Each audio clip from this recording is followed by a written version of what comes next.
Hello friend, कैसे हैं आप। आज हम देखेंगे शिवाजी महाराज और ट्रॉय। दोस्तों, मैं आपको बताना चाहूँगी कि जब जब शिवाजी महाराज ने युद्ध किया है, लड़ाई की थी, वह किसी न किसी देश के युद्ध या लड़ाई की याद दिलाती है। वैसे ही आज हम ट्रॉय नाम के शहर की चर्चा कर रहे हैं पहले, जिसमें जो ट्रोजन नामक वॉर हुआ था, उसी वॉर के जैसे शिवाजी महाराज ने भी एक लड़ाई की थी। तो चलिए शुरू करते हैं। लेकिन इससे पहले अगर आप मेरे चैनल पे नए हैं तो चैनल को सब्सक्राइब करें, वीडियो को लाइक शेयर करें और कमेंट करके प्लीज़ मुझे ज़रूर बताएं कि आपको ये चैप्टर कैसा लगा। ग्रीस और ट्रॉय के बीच ईसा पूर्व सन 1193 से 1184 के बीच लगातार 9 वर्ष तक युद्ध हुआ था। जी हाँ दोस्तों, हम देखते हैं ग्रीस और ट्रॉय के बीच ईसा पूर्व सन 1193 से 1184 के बीच लगातार 9 वर्ष तक युद्ध हुआ था। इस युद्ध ने दोनों देशों की संस्कृति, संस्कार और साहित्य के अलावा विभिन्न कलाओं को भी अत्यंत गहराई से प्रभावित किया। यह प्रभाव आज तक चला आ रहा है। इस युद्ध को ट्रोजन वार के नाम से जाना जाता है। अमर कवि होमर ने जो अप्रतिम महाकाव्य इलियाड लिखा है, वह इसी संघर्ष को बयान करता है। भारत में महाभारत की जो स्थिति है, वही स्थिति ग्रीस और ट्रॉय में इलियाड की है। ये दोनों देश दक्षिण पूर्व यूरोप में है। ट्रॉय एक सुविकसित शहर था। उसके अवशेष आज भी विश्व धरोहर के रूप में संजोकर रखे गए हैं। ट्रॉय शहर को लोगों ने कई नाम दे रखे थे। उनमें से एक नाम था ट्रोजा। ट्रोजा से बना था ट्रोजन और ट्रोजन से बना था ट्रोजन वार। वह घमासान युद्ध 9 वर्ष तक इसी ट्रॉय शहर में लड़ा गया। हेलेन नामक एक रानी थी। इस युद्ध के पीछे हेलेन की शादी हुई थी मेनेलास के साथ। मेनेलास था ग्रीस का राजा, यानी हेलेन ग्रीस की रानी थी। दुनिया की सबसे सुंदर युवती उसी को माना जाता था। पौराणिक कथा के अनुसार हेलेन को पेरिस नामक एक नौजवान से प्यार हो गया। हेलेन और पेरिस राजमहल से निकलकर भाग गए। पेरिस स्वयं भी एक राजघराने से था। वह ट्रॉय के राजा प्रायम का बेटा था। पेरिस हेलेन को साथ लिए ट्रॉय आ पहुंचा। ग्रीस के राजा मेनेलॉस ने ट्रॉय के राजा प्रायम के बार बार आग्रह किया कि वह उसकी रानी हेलेन को वापस भेज दे, लेकिन प्रायम का बेटा पेरिस इसके लिए तैयार नहीं था। तब मेनेलास ने तय किया कि वह प्रायम पर चढ़ाई करेगा और हेलेन को छुड़ाकर ले जाएगा।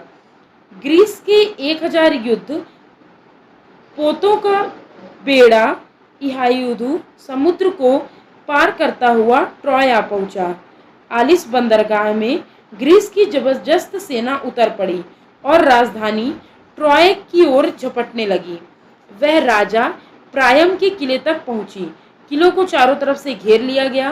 प्रायम के सैनिक किले के भीतर से और ऊंची दीवारों पर से वार करते। मेनेलास की सेना बढ़ बढ़कर जवाब देती। जल्द ही दिखाई पड़ गया कि किला बेहद मजबूत था। उसका कोई भी हिस्सा ऐसा नहीं है जिसे तोपें चलाकर गिराया जा सके। तब राजा मेनेलास ने किले के घेरों को और भी मजबूती से कस दिया। ट्रॉय का किला 9 वर्षों तक तोप के गोलों की मार सहता रहा, मगर उसका कुछ न बिगड़ा। दोनों ही पक्ष सोच में पड़ गए कि यह युद्ध आखिर कब तक चलता रहेगा। आखिर ग्रीक सेनापति ने संदेश भेजा कि हम युद्ध जारी नहीं रखेंगे। हमने अपनी हार कबूल कर ली है। अब हम आपके दोस्त हैं। हम अपने देश ग्रीस वापस जा रहे हैं। जाते जाते आपको हम एक जबरदस्त तोहफा देना चाहते हैं। यह तोहफा आपके साथ हमारी दोस्ती का प्रतीक है। कृपया इसे कबूल लें। तोहफा हम किले के सामने ही छोड़कर चले जाएंगे। आप जब चाहें उसे खींचकर अपने किले में ले जाएं। सचमुच ग्रीक सेना ने यही किया। कई मंजिल ऊंचा एक काठ का घोड़ा उन्होंने किले के सामने छोड़ दिया। दूर दूर तक एक भी ग्रीक सैनिक दिखाई न दिया। वाकई सब चले गए थे। ट्रॉय के राजा प्रायम ने खुश होकर उस तोहफे को कबूल कर लिया। काठ के उस जबरदस्त घोड़े को खींचकर किले के अंदर ले जाया गया। फिर सब अपनी जीत का जश्न मनाने में मगन हो गए। किसी को कल्पना भी नहीं थी कि उस घोड़े की विशाल पेट में ग्रीस के जाबाज लड़ाकों की एक बेहद मजबूत टोली छिपी हुई है। आधी रात के बाद जब राजा प्रायम के सैनिक 9 वर्ष पुराना घेरा उठ जाने की तसल्ली का आनंद लेते मीठी नींद में धुत पड़े हुए थे, तब घोड़ों के पेट में बनी एक खिड़की बड़ी खामोशी के साथ खुली। उसमें से एक एक कर अनेक ग्रीक सैनिक नीचे उतर पड़े। ये सैनिक सीधे गए किले के दरवाजे की ओर, जो भीतर से बंद था। उन्होंने रखवालों को मार डाला और दरवाजे के भीतर से खोल दिया। ग्रीस की सेना, जो लड़ाई के मैदान से हट तो गई थी, लेकिन आसपास छिपी हुई थी, धड़धड़ा कर लौट आई और किले में दाखिल हो गई। ट्रॉय की सेना नींद से कब उठती और कब संभलती, वह खिलौनों की तरह कट गई। यूं ट्रोजन की लड़ाई का अंत हुआ। जिस हेलेन के कारण यह लड़ाई हुई थी, उसका क्या हश्र हुआ, इस पर मतभेद है। एक मत के अनुसार ग्रीस का राजा मेनेलास अपनी रानी हेलेन को छुड़ाकर वापस ले गया। हेलेन ने अपनी शेष जिंदगी शांति से ससुराल में ही गुजारी। शिवाजी महाराज ने एक लड़ाई ऐसी लड़ी थी जो ट्रोजन की लड़ाई की याद दिलाती है। महाराज के सैनिकों ने जिस बहादुरी और सूझबूझ का परिचय दिया और कठिनतम परिस्थितियों में भी जीत दिखा दिया, इसकी कथा ट्रोजन वार जैसी ही रोमांचक और प्रेरणादायक है। मुगलों से किया गया समझौता टूटने के बाद शिवाजी महाराज ने अपना उग्र रूप दिखाया। निकटवर्ती प्रदेशों में उन्होंने मुगल को तंग करना शुरू किया। वीरता दिखाने का कोई अवसर वे नहीं चूके। सिंहगढ़ एवं पुरंदर के किले शत्रु के अधिकार में थे। महाराज ने पहला निर्णय यही लिया कि इन्हें वापस हासिल कर लिया जाए। ये किले शत्रु के हाथ में होने से महाराज पूना, चाकड़ आदि स्थानों में बेखटक के नहीं जा सकते। इन किलों की रक्षा राजपूत करते थे, जिन्हें राजा जयसिंह द्वारा नियुक्त किया गया था। ये राजपूत अत्यंत वीर एवं युद्ध कला में सिद्धहस्त थे। महाराज ने सोचा कि पहले सिंहगढ़ पर कब्जा किया जाए। सिंहगढ़ का सरदार उदय भानु बहुत ही सूरवीर एवं बलशाली था। वह मुगलों के प्रति निष्ठावान था। इस कारण से उसे सरलता से अपनी ओर मिलाया नहीं जा सकता था। उसके अधीन जो सैनिक थे वे भी बहुत चुनिंदा थे। उतनी मजबूती से सुरक्षित गढ़ को हासिल कैसे किया जाए, इस सोच विचार में शिवाजी महाराज डूब गए। महाराज के विश्वस्त तानाजी मालुसरे ने सामने आकर कहा, मैं सिंहगढ़ को जीत सकता हूँ, किंतु मुझे अपना छोटा भाई सूर्याजी साथ में चाहिए। मैं 1000 मावले सैनिक लेकर जाऊंगा और इनका भी चयन मैं ही करूंगा। महाराज ने तानाजी की यह बात स्वीकार कर ली। सिंहगढ़ किला सह्याद्री पर्वत के पूर्व में स्थित है। पुरंदर किले का विस्तार सिंहगढ़ के नजदीक तक है। दोनों के बीच आने जाने के लिए ऊंचा सकरा रास्ता है। टेकरी जैसा यह रास्ता पूर्व पश्चिम दिशा में है। उत्तर से दक्षिण की ओर देखने पर सिंहगढ़ का किला पत्थरों से निर्मित किसी विशाल पर्वत जैसा लगता है। इसकी चढ़ाई आधा मील है। कई जगहों पर ऊंची नुकीली सलाख समान है। इतना ऊंचा चढ़ने पर एक पथरीली नुकीली चोटी आती है जो 40 फीट ऊंची है। इस भव्य चोटी पर जो दीवार चुनी गई है उस पर बड़े बड़े बुर्ज बने हुए हैं। किले का आकार त्रिकोण है। अंदर का घेरा करीब 2 मील का है। खूबी यह है कि किलों में दरवाजे के अलावा कहीं से भी प्रवेश नहीं किया जा सकता। बाहर से देखने पर ऐसा लगता है कि किले की ऊंचाइयों में नजर डालें तो नीरा नदी की शांत जलधारा दिखाई देती है।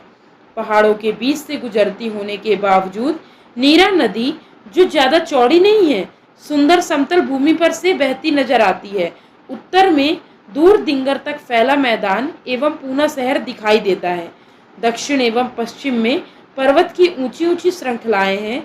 दूर से देखने पर वे आकाश को छूती महसूस होती हैं। इसी दिशा में है रायगढ़ का किला। तानाजी मालसुरे ने सिंहगढ़ का किला जीतने की प्रतिज्ञा करके 1000 मावले सैनिक साथ लेकर कूच कर दिया। सभी सैनिक एक ही रास्ते में न जाकर अलग अलग रास्तों में अंधियारी रात को चीरते हुए आगे बढ़े और एक पूर्व निश्चित ठिये पर इकट्ठा हो गए। माघ महीने की कृष्ण पक्ष की अष्टमी की रात थी। तानाजी ने आधे सैनिकों को कुछ फासला रखकर चलने के लिए कहा, जिन्हें इशारा मिलते ही आगे जाना था। बाकी सैनिक किले के तट पर चुपचाप खड़े रहे। अब एक सैनिक ने अपनी गोह को किले के कगार की तरफ जोर से फेंका। गोह एक ऐसा प्राणी है जो जहां गिरता है वहीं चिपक जाता है।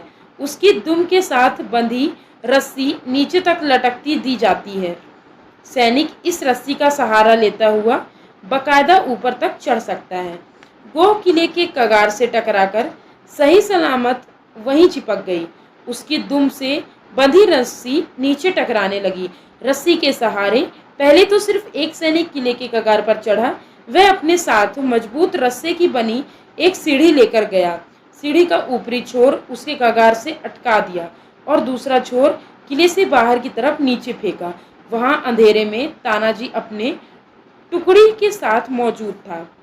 एक के पीछे एक 300 मावले सैनिक तानाजी के पीछे किले पर चढ़ गए। शेष सैनिकों के लिए रस्से की सीढ़ी लटकती छोड़ दी। ऊपर पहुंच चुके सैनिक फुर्ती से इधर उधर छिप गए। तभी किले के कुछ रखवालों को शक हुआ। वे दौड़कर आए। उनमें से एक बाहर की तरफ झुककर देखने लगा कि क्या हो रहा है। उसे तानाजी के एक सैनिक ने बाण चलाकर मार डाला।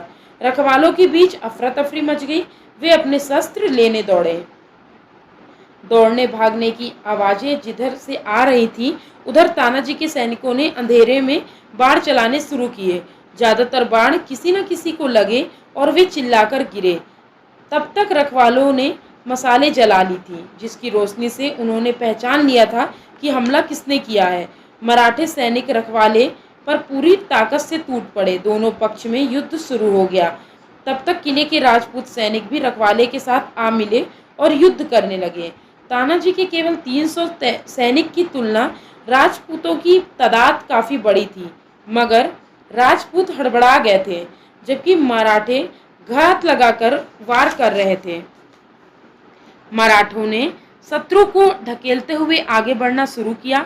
ऐसा लगा कि किले के सैनिक बस हारने ही वाले हैं, लेकिन उसी समय किले का राजपूत सरदार उदय भानु आ पहुंचा। तानाजी और उदय भानु की नजर मिली और अगले ही पल दोनों में भीषण युद्ध छिड़ गया। दोनों एक से बढ़कर एक सूरवीर, शक्तिशाली और अनुभवी योद्धा थे। उनका युद्ध काफी देर तक चलता रहा। दोनों जख्मी हुए।